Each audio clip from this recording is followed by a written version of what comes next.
আমরা কেন এখানে আসছি? সবাই মনে করে বোধহয় জামাত ইসলাম মানে এখানে সব মৌলানা। মঞ্চে দেখেন শুধু একজন মৌলানার নাম বলছে, আব্দুল হালিম সাহেব। বাকি সব barrister, engineer, doctor. Shafiqur Rahman সাহেব নিজে ডাক্তার। সব শিক্ষিত লোকের সমাবেশ, সমাগম 11 দলীয় ঐক্য জোট হয়েছে। সুতরাং সমগ্র জাতিকে বলবো, ভুল করবেন না। আমি একজন মুক্তিযোদ্ধা, এটা হলো আমার জীবনের শেষ যুদ্ধ। এই যুদ্ধ হলো সন্ত্রাসীদের বিরুদ্ধে, চাঁদাবাজদের বিরুদ্ধে, মস্তানদের বিরুদ্ধে, টেন্ডারবাজদের বিরুদ্ধে। মানুষকে জেগে উঠতে হবে।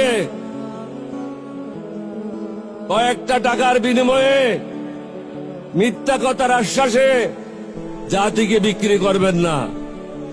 বিগত 25 বছর মোদির গোলামি করেছে তারা। মোদির গোলামদেরকে আপনারা ভোট দেবেন না, ঋণ খেলাপিদেরকে ভোট দেবেন না, মাস্তানদেরকে ভোট দেবেন না, সন্ত্রাসীদেরকে ভোট দেবেন না। ভালো মানুষ যারা আছে তাদেরকে ভোট দেবেন, তাহলে সমাজটা ভালো হবে।